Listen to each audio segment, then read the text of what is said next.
a WWE fan, we obviously have Mhm. one of the biggest shows of the year coming up. Is it this weekend? I think it's this I weekend. think it's on a Sunday, I believe here. Okay, yeah, I think it is this Saturday then. So Saturday for them, Sunday for us. The Royal Rumble. Who are your predictions? Yeah, which is There's only so. what 1, 2, 3, 4, Um, 5, 6 matches on the card so far, which is short. Feels short. uh, I'm assuming they'll I'll add tell you more exactly when matches it this week. Oh, it's on Sunday, the 30th of January. Okay. According to Sportsbet, which is the only Yep. way to find out, anything you need to know. Look, the men's match is just, I'd like to say McIntyre, maybe. Hmm? I think he's injured. Like, it's one of those things I wouldn't be like Big E. Like, I personally believe Roman's just going to win it. I mean, Brock Lesnar, do Roman Brock, your big, your second night of WrestleMania, title for title, thing. That wouldn't surprise me whatsoever. Okay. But it's WWE. Like, I'm not trying to sound too negative. I wouldn't be surprised if freaking Almost wins it. Okay. My random out of the blue pick is Austin Theory. But then he goes for one of the other random titles, not the world title. Just because it's Austin Theory and he doesn't understand that the world title is the one you should be going for. Yeah, He goes for like he the somehow goes for the Intercontinental or the US title or something. Like, I definitely see that. Like, the NXT title or something weird. Because they've been saying that recently, that you can go for any title, it doesn't have to be the world title. So I could see him going and winning the NXT title. That's what genuinely scares me about it. Is it's like freaking Otis winning the Money in the Bank. I'm genuinely scared where this is going, and any title definitely. Like, I think it's also kind of like the G1. You can challenge for any match you want. 99.99999% of the time, it's always the IWGP Heavyweight title. So, yeah, like if you get a shot at any title you want, why are you not going for the best, the top? Yeah, that's what. Like, it's WWE. The logic is so all over the place. Big E would be cool, and then insert him into Brock Roman and do a triple threat, but I feel like that's been done over and over again in the last few years. Yeah, that's your Becky storyline right there again, But again, they're still trying to do Daniel Bryan's story from WrestleMania 38 years later. Yep. The only thing I want from the Men's Royal Rumble is a Grayson Waller appearance to eliminate AJ. All I want. So then we get, I don't know, Grayson AJ at Mania. I definitely would. I would definitely love to see that. Like, with Grayson showing up on Raw more and more, and the way the kind of the feud ended in NXT, like, it wouldn't surprise me. It definitely is a hell of a way of making a start, because that's what they used to do in NXT with Bo Dallas when he eliminated Wade Barrett. 2014, I think. Don't quote me on that. They had the NXT superstars showing up, and they'd be in the Rumble, and it wouldn't just be like, oh, such and such call up. But no, they're kind of still doing NXT, but we're going to let them come up for some fresh air in Mania period, sort of thing. There to 2-night Mania. There's no such thing as COVID in Texas, so I imagine it'd be too, sold out or attempted to sell out 6-hour shows. So there's no. They're going to need a lot of matches.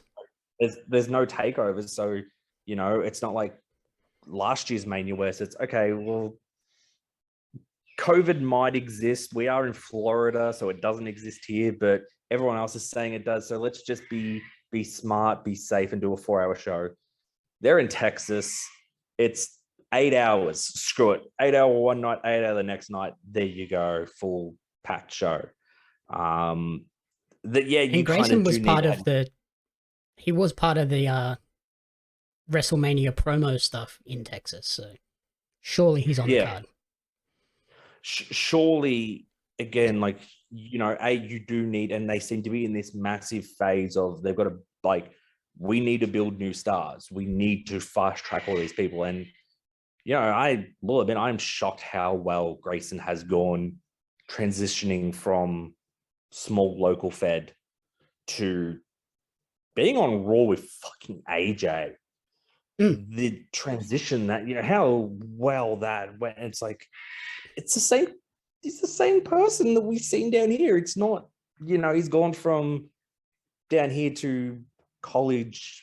Well, he's still a college frat boy, but he's not playing college honor roll student or whatever. It's same guy. It translated so well. Yep. So I'd love to see that. I'd definitely love to see that. The only other thing I want. Oh, go ahead. The only other thing I want in the men's match, and trust me, you're going to hear a lot about it, is Johnny Knoxville to eliminate Sami Zayn. Because I got good odds on that one on Sportsbet. Yep, that would be cool. Yeah, that's why I'm definitely like, that's the one thing I just want to see Knoxville do something stupid. Surely he gets at least one elimination. And that surely he has to eliminate Sami would be a funny one. It has to be Sami Zayn. Like, I'm kind of curious, does he come out to the Jackass music? I would think so. That'd be weird if he like, surely you have to do like that would be the pop of the night, is to hear the down, down, down. You know, him running out to the ring to that. That would be just the greatest image of all time. And for the women's match, who are you tipping in that, since they've had to bring back a crazy amount of legends? Yeah, we've got Toni Storm, Mia Yim, Tegan Knox, and all these other women sitting at home on their 90-day non-compete clause. But hey, Inspiration, can you please come back for us, pretty please? Remember how we fired you and kicked you out during a pandemic? 12 months ago. Took your visa.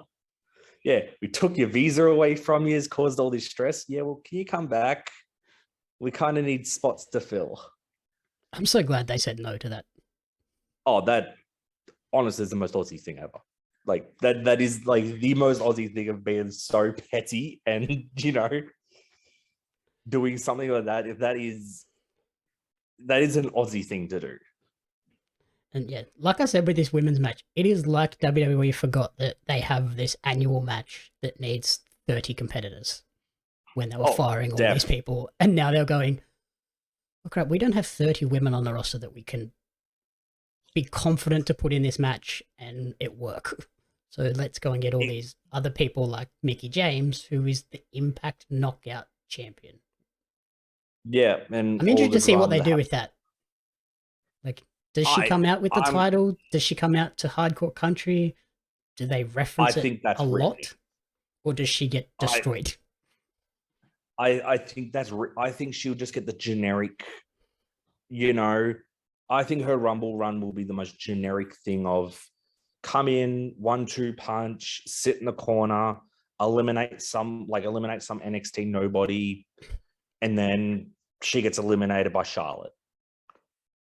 You know what I mean? The most generic Rumble spot. I do reckon she comes out with the Impact title. I do think that was explicitly written into, you're allowed to use her, but she has to come out with the belt.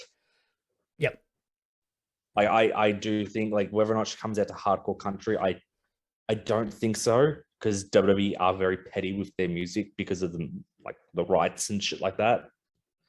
That, and yeah, I think they would have said, like, people don't know you for that. People know you for the music we gave you. Do they really? Yeah, that's exactly. I reckon she does come out with the belt. And I personally reckon she'll come in, hit the Mickey kick, hit the finisher, hit that, and then Charlotte Flair throws her out. You know, just like every other legend that comes back for the Rumble match. And yeah, as for winner, yeah, this one was a hard one for me to pick a winner. Like, again, it's one of those things, like, I kind of haven't been watching every week like I normally do, but I still keep up with it because, you know, you just take one Twitter scroll and you know what you need to know about what happened on the show. Like, man, I'm going, like, I really want to say Ronda, Ronda If just Ronda comes back. returns, Ronda's winning. Like, I'm always someone that, and you know, when we talk, I'm always someone that hates someone who goes, "Oh man, wouldn't it be great if Ronda Rousey comes back?" It's like, she's 8 months pregnant. She's not coming back. You know what I mean? Like stuff like that. Like, you know, going like, yeah, no, that's not going to happen. Clearly, Becky Lynch is going to win. Blah blah blah blah blah. But yeah, I'm going to be that person and say I think Ronda just makes her return here, and because they've got Becky so like booked so strong. Oh yeah, Charlotte's the other women's champion. Like, you know, and that's, you know, or again, unless you have Charlotte win the Rumble. Because has she ever won the Rumble before? Oh, she did, yeah, because she versed Rhea for the NXT title. Yeah. Yeah, I'm thinking just like the way they brought Lita back and sort of pushed her pretty strongly the other week. Maybe Lita wins it and has like that WrestleMania main event match against Becky, but maybe not. I'm not sure. Bianca Belair is always like, there's always a chance that they'll give it to her. Yeah, so this was a really hard one for me to pick, but I think, yeah, like you said, if Ronda comes back, Ronda wins. Like, there's no argument there.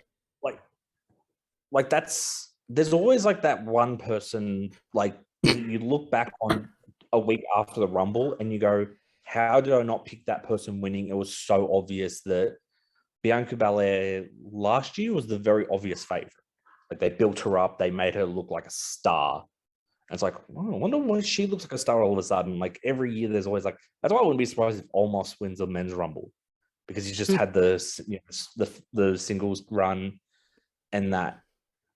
Like I would say like Uriah's, but I don't think they're really doing much on Raw. Like I'm not that I can tell. You know, I think. Yeah, I think Rhea's going into a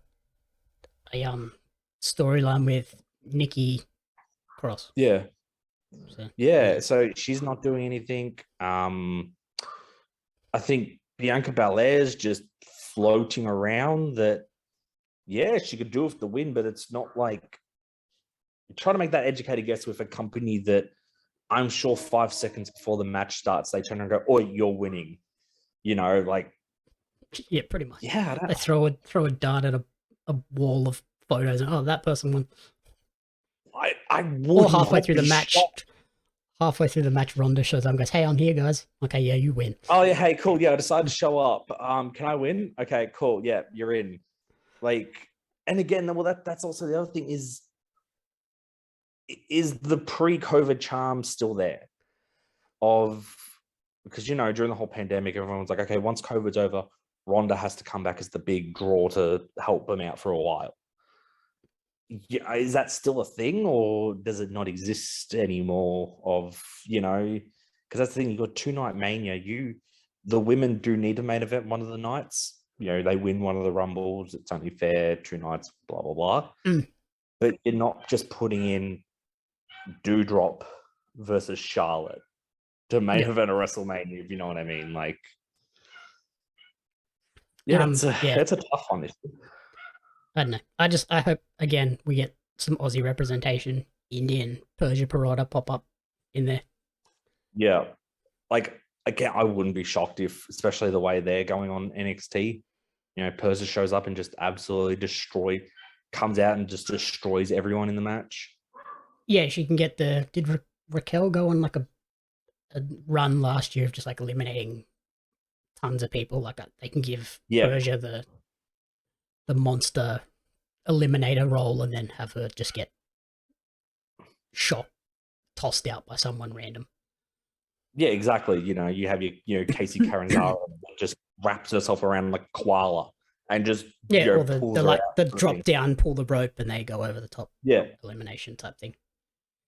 Yeah. You know, like it's this year should be interesting. You know, like I am looking forward to it. Especially being a Sunday is going to be weird to watch a Rumble on a Sunday. A Rumble on a Sunday, yeah. It's, you know, it's just confusing. Like the only time I've ever seen you know, when you're over there is a pay-per-view on a Sunday. Like it's just not natural feeling. You know, I'm used to taking the day off work for it. Yep. The only other match on this card that I'm kind of half interested in is the tag match, Edge and Beth Phoenix versus Miz and Maurice, but that's one where I feel like it's just going to be a DQ finish and rematch at Mania. Yeah, see, Classic I thought that WWE would be booking. the main match. Like, for sure, right there. I just gotta say, Beth Phoenix's Flex jacket, it just still makes me laugh every time I see it. Yep. Again, that's something you surely just have Edge and Beth win just for the, happy-go-lucky moment, because the next problem is the next pay-per-view is in Saudi Arabia. So, I don't know, and yeah, I don't know if they're going to do the 6-woman elimination chamber match over there. I don't know if that's going to happen or not. Like, you're going to do your men's one and all that stuff there. Like, again, like, do you go to the next? Like, that's the thing. Like, Saudi Arabia is a WrestleMania in on itself. The way they build those shows up, that surely Edge and that goes to a DQ finish or some sort of like the Miz is a low blow and a roll up or something like that. Something silly, and you can prolong the feud, because otherwise, yeah, where does Edge and Miz end up on the Mania card?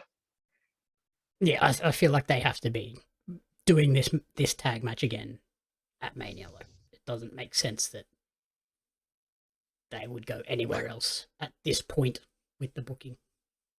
Yeah, because like I'm honestly trying to, like, I don't know if I'm getting like completely off topic or sidetracked, but where does Edge go at Mania? Because you've done the Dream Steph Rollins feud, you've done the Dream Miz feud. I don't know, but yeah, it's that time of year where everyone gets back in WWE.